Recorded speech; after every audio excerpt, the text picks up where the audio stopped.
Hi, I'm calling myself Picker Brad. This is my first real YouTube video where I'm going to kind of edit things. This morning I'm going to go see a gentleman who has 4 old oak medical examiner tables. I've seen them, but just a cursory look. This place, I'm going to take video and come back, edit all of it. You will not believe this place. Basically, it's an old dentist's office this guy's owned for several years, and his wife has a beauty shop in the basement, but it hasn't changed since 1972. You could use it as a movie set, music video set. I mean, it's right out of the 70s, from the chairs and the curling irons to the pictures and the rugs and the desks. I mean, it's right out of 1972. So you'll probably, hopefully, get to see some of that. Hopefully, he'll want me to sell some of that too. I don't know. We're going to find out. But he does want to sell the oak medical tables. They're old. I don't know exactly how old yet, but they should be worth a pretty little penny anyway. I'm going to be going there in a few minutes. I'll be leaving here, coming back. I'm going to do some thrift shopping, running around town looking at stuff. A few things that before I leave, though, I was going to show. Put them out there in the front. I know Dwayne at Castles and Attics is apparently into records. I'm not so much into records unless I know what they are. And usually they're not worth very much, excuse me, because they're popular and everybody knows who they are. But I've got a story that I'll tell you a little bit later about a gentleman that my ex-wife was with, and he died, and she asked me to sell much of what was left of his stuff, and by the time I got around to it, there wasn't a whole lot left, nothing of significant value, except for one thing, possibly, and I don't know yet. Maybe somebody out there can help me. But he had a box of records, and this is Bob Dylan's first professional release. And I know it's probably, worth a few dollars, but not a whole lot. But the one that really interested me, and the one that the 4 Dylan records that I pulled out were the only records not molded, where the jackets weren't torn into shreds or mouse poop all over. For some reason, God must have loved these records, because he didn't let the mice get to them, the mold get to them. These are in near mint condition, unbelievably. Even the jackets are in fantastic condition. And my little search on the internet says there's maybe 24 of these in existence. The rest of them are bootlegs. This is the real deal. A.J. Wimmerman versus Bob Dylan. It's got everything. The liner notes. There's something else in here too. I forget exactly what. I don't want to pull it all apart right now. I'll do a special video on this if I find out that it's worth what I'm hoping it might be worth. Some people have anywhere from $400 to $600 perhaps. But that was a few years ago. Times have changed, and so, guy might get lucky to get $100 for it. Doesn't sing on it. It's just an interview he did with this guy, but it's very rare. There's 12 to maybe 24 of them still in existence, and this happens to be one of them. Dude was a big Dylan fan, and I even have a lead on like one of the very first tapes he ever produced in Duluth, of all places. And again, that's just a bead and may not come through. But I thought that was interesting. A backyard pick. I didn't sell it, of course, at the yard sale. And I've been doing a lot of yard sales lately for other people. Most of the things, of the items that I'm showing and picking out of you, aren't mine.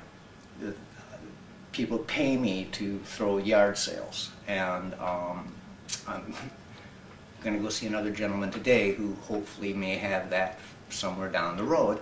And making networking connections through my yard sales has been, you know, yeah, I think the redneck picker is the one who was just recently talking about networking at auctions, and they're good to network at, but boy, if you get people coming to you, you can start trading business cards. And I must have picked up, I'll say 3 solid contacts. These are men that are into motorcycles. One of them Arctic Cats, snowmobiles, and Honda motorcycles. Any of those kinds of things that I find, I can throw him a call. He'll go try and close a deal and give me a finder's fee. Another gentleman is into sterling silver. I've made him several dollars. He's also willing to work with me in the future. And some wonderful pickers who do eBay, and I was selling stuff so cheap that they were wondering, well, why aren't you selling this on eBay? And 2 reasons. One, I really don't like eBay. I don't like shipping. I don't like that whole waiting 5 days or 3 days to find out if anybody's even going to bid on your item. And the fees aren't terrible. I mean, I was in a shop, I've had booths, I've been doing this for a while, so the fees really aren't terrible. But there's some that just irks me, that you have to pay 25 cents to put in an extra picture. For every extra picture they want another 25 cents, and you know, so I'll use eBay. You know, I'm an old dog and I'm learning new tricks. Craigslist, by the way, yeah, fool not for using them sooner, but not for selling purposes, really, for other advertising reasons. And the second reason that I don't use eBay is, for some of this stuff, is that my clients wanted cash now. They needed the money today. And so I threw what I call kind of a flash indoor yard garage sale, because it was in the middle of February, and I had 45 people come. It was a great sale, made a ton of money. My clients were happy, spread the word, got another job that I just did, and that went super well. So hopefully the ones in the near future will do as well.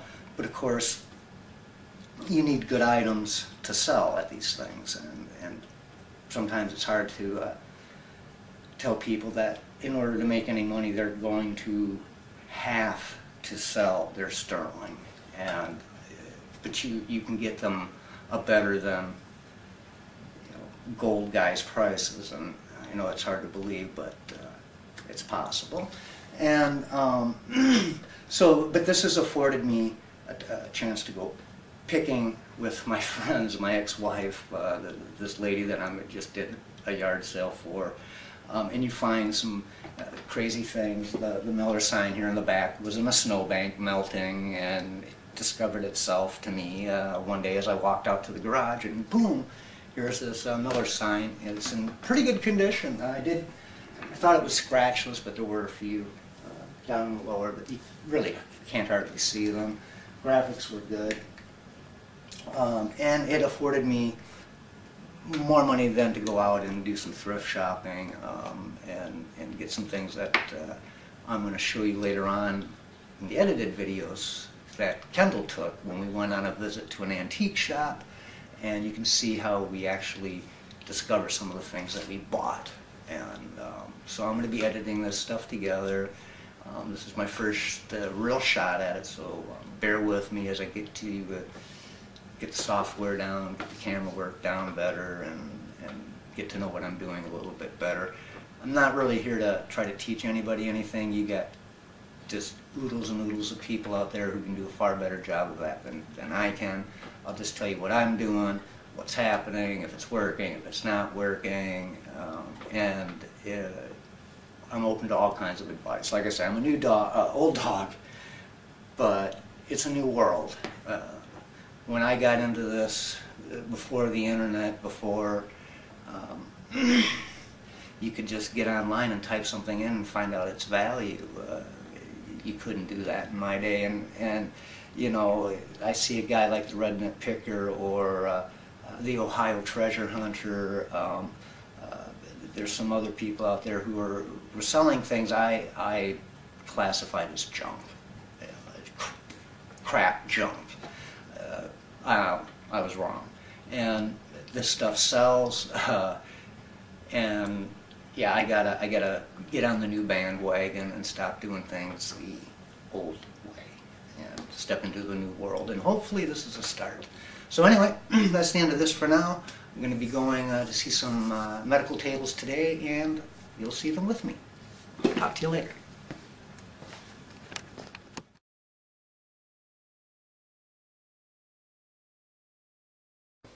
This is Arlene's beauty shop, and she uses it once a week now, you say? About day and a half. Okay, day and a half a week. And here's the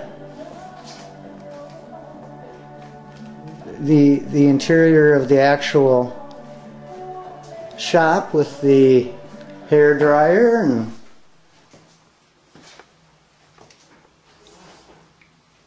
and it is a Cool Temp Plus #1 and clean. I mean, that thing looks brand new.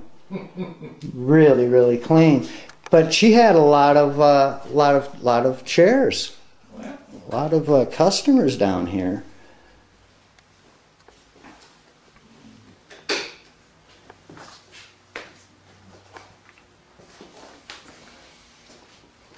It's a little bit bigger than one would think.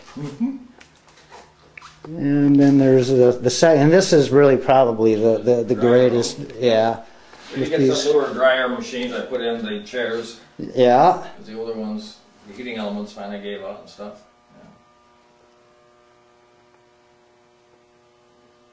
Yeah. And they could sit here and talk about the week's events and dry their hair.